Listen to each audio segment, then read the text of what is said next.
டெக்ஸுங்கிறது உங்களோட பெனிஃபிட்டுக்காக கவர்மெண்ட்ஸ் உருவாக்கின ஒரு விஷயம்னு சொல்லி நீங்கள் நினச்சிட்டு இருக்கிற ஆளாக இருப்பீங்கன்னு சொன்னால் உங்களை மாதிரி ஒரு முட்டாள் யாரும் இல்லை. Yes, you hurt it correct.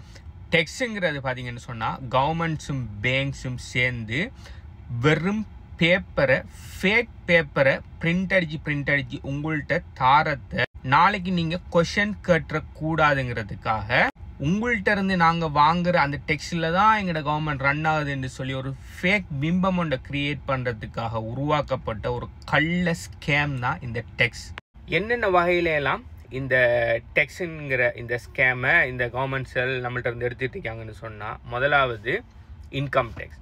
நீங்கள் ஏர்ன் பண்ணுற மணியில் இன்கம் டேக்ஸ். கனடாவில் எல்லாம் பார்த்தீங்கன்னு சொன்னால் நீங்கள் ஏர்ன் பண்ணுற அமௌண்ட்டுக்கு ஏற்ற மாதிரி ஃபெடரல் டேக்ஸ் இருக்குது, ப்ரொவின்ஷியல் டேக்ஸ் இருக்குது. ஸோ நீங்கள் எவ்வளோ கூடுதலாக ஏர்ன் பண்ணீங்களோ அவ்வளோ கூடுதலாக நீங்கள் டேக்ஸ் பே பண்ண வேண்டி வரும். நீங்கள் 20 to 30 கிட்டத்தட்ட 46-50% வரையும் டேக்ஸ் பே பண்ண வேண்டி வரும். நீங்கள் ஒவ்வொரு ட்ரெஸ்ஸோலை தாண்டி ஏர்ன் பண்ணக்குள்ள யோசிச்சு பாருங்கள். நீங்கள் ஏர்ன் பண்ணுற அரைவாசி அமௌண்ட்டை பிடிங்க எடுக்கானல். இன்னொரு மெத்தடில் சொல்லணும்னு சொன்னால், நீங்கள் ஒரு வருஷத்தில் 6 மாதம் ஒர்க் பண்ணுற யாருக்குன்னு சொன்னால் கவர்மெண்ட்டுக்கு. ஏன்னா நீங்கள் ஒர்க் பண்ணுறது 100% ஃப்ரீ. அந்த பணம் அவ்வளோத்தையுமே அவனில் எடுக்கானல். மிச்சமாக இருக்கிற 6 மாதம் நீங்கள் ஒர்க் பண்ணுறது தான் அது உங்களுக்கு. ஸ்டில் முடியலை. நான் சொன்னது ஜஸ்ட் இன்கம் டேக்ஸ் மட்டும்.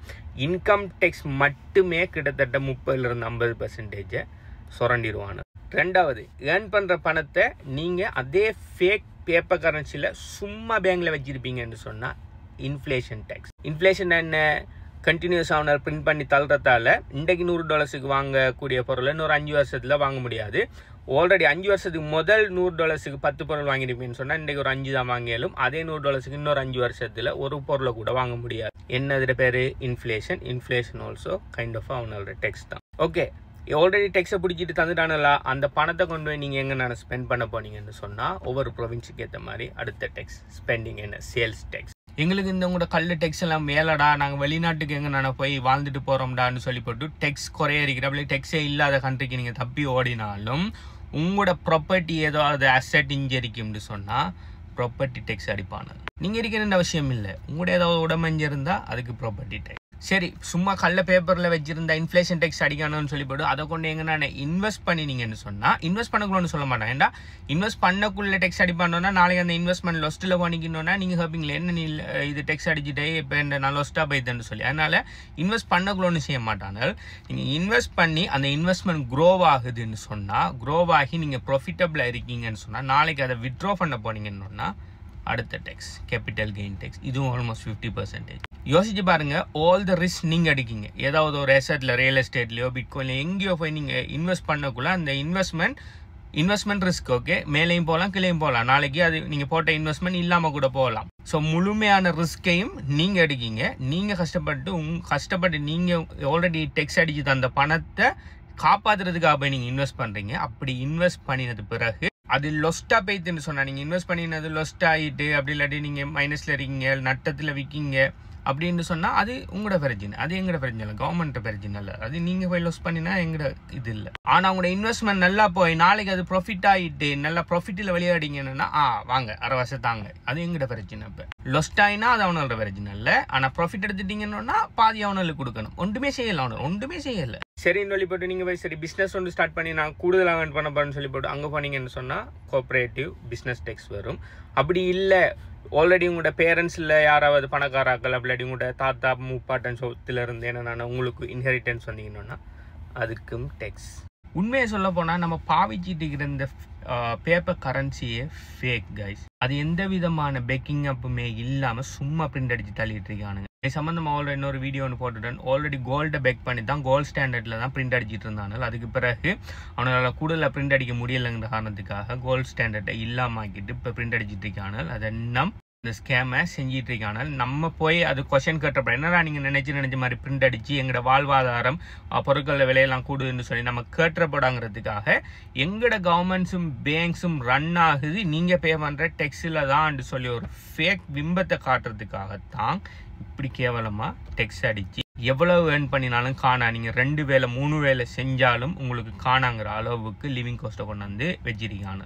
இதுக்கு இன்னொரு உதாரணம் உங்களுக்கு சொல்கிறேன். ஓகே, 2012 ஒரு மீடியன் ஹவுஸ், ஓகே, ஒரு வீடு ஒன்று ஆவரேஜாக ஒரு வீடு ஒன்று வாங்கணும்னு சொன்னால் உங்களுக்கு $2,38,000 கிட்ட தேவை.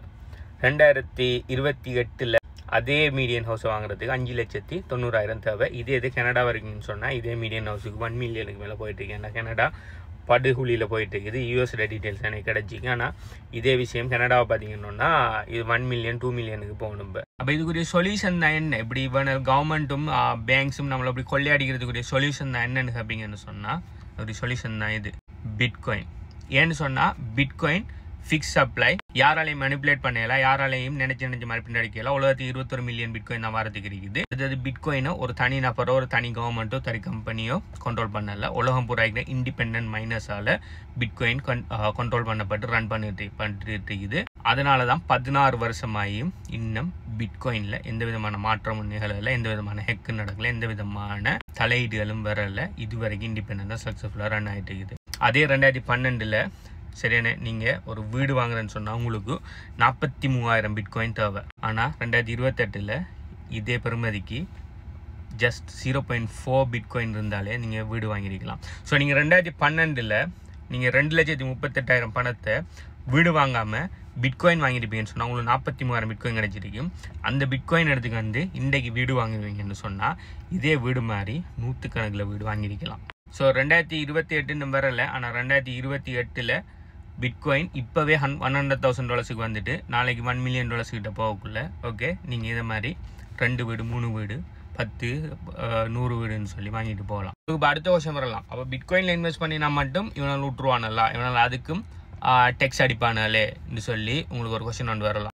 ஸோ நீங்கள் கனடாவில் இருப்பீங்கன்னு சொன்னால் அதுக்கு ஒரு லூப் ஹோல் இருக்குது. அது பேர் தான் TFSA, டெக்ஸ் ஃப்ரீ சேவிங் அக்கௌண்ட்னு சொல்லி ஒரு விஷயம் ஒன்று இருக்குது. இந்த டெக்ஸ் ஃப்ரீ சேவிங்ஸ் அக்கௌண்ட்டில் ஒவ்வொரு வருஷமும் உங்களுக்கு குறிப்பிட்ட லிமிட் ஒன்று தருவாங்க. அந்த லிமிட் படி நீங்கள் டெக்ஸ் ஃப்ரீ சேவிங்ஸ் அக்கௌண்ட்டில் நீங்கள் இன்வெஸ்ட் பண்ணுற அமௌண்ட்டுக்கு நான் ஆல்ரெடி சொன்ன மாதிரி அவனை அடிக்கிற அந்த கேபிட்டல் கெயின் டெக்ஸ் இல்லை. ஸோ இட் மீன்ஸ் இப்போ நீங்கள் இந்த TFSA அக்கௌண்ட்டில் உதாரணத்துக்கு ஒரு பிட்காயின் வாங்கிடுங்கன்னு வைங்க. ஓகே, ஸோ நீங்கள் ஏர்லியராக வாங்கிடுவீங்க. ஸோ உங்களுக்கு ஒவ்வொரு லிமிட் இருக்குது. அந்த லிமிட்டுக்குள்ளே வாங்கி முடிச்சிட்டிங்க. ஒரு பிட்காயின் வாங்கிட்டீங்கன்னு சொன்னால் ஒரு 5-10 வருஷத்துக்கு பிறகு bitcoin 1 million 2 million 10 million something போனதுக்கு பிறகு நீங்கள் அதை கேஷ் அவுட் பண்ணக்குள்ள இப்போ உதாரணத்துக்கு பிட்காயின் 1 மில்லியன் பிட்காயின் ஒன்று ஃபுல்லாக வாங்கிட்டீங்க. அந்த பிட்காயின் ப்ரைஸ் இப்போ 1 மில்லியன் போயிட்டு ஆனால் நீங்கள் வாங்கின ப்ரைஸ் $10,000 தான். இப்போ இதே இது நீங்கள் ட்ரெடிஷ்னலாக போய் இன்வெஸ்ட் பண்ணியிருப்பீங்கன்னு சொன்னால் அப்படி சும்மா வேற ஒரு அசட்டை டிரெக்டாக போய் வாங்கியிருப்பீங்கன்னு சொன்னால் நீங்கள் 1 மில்லியன் வந்ததில் கிட்டத்தட்ட $500,000 கிட்ட நீங்கள் இந்த கல்லணுகளுக்கு டெக்ஸாக பே பண்ணணும். ஆனால் TFSA அக்கௌண்ட்டு கூட நீங்கள் பிட்காயினில் இன்வெஸ்ட் பண்ணிப்பீங்கன்னு சொன்னால் அது 1 மில்லியனில் 10 மில்லியன் போனால் கூட நீங்கள் விட்ரா பண்ணினா கூட ஜீரோ கேபிட்டல் கெயின் டெக்ஸோட நீங்கள் பணத்தை வெளியில் எடுக்கலாம்.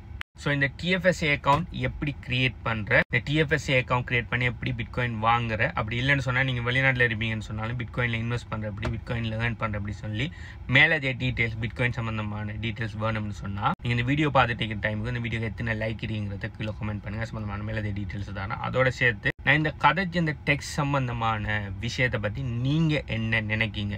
இவனுகள் எந்த விதமான பேக்கிங் அப்புமே இல்லாமல் பிரிண்ட் அடித்து தள்ளக்குள்ள டெக்ஸ்ட்ன்ற ஒரு விஷயத்த சொல்லி நம்மள்ட்ட இருந்து பணத்தை இப்படி பிடுங்கி எடுக்கிறது சரிதானா இல்லையாங்கிறத கீழே கமெண்ட் பண்ணுங்க.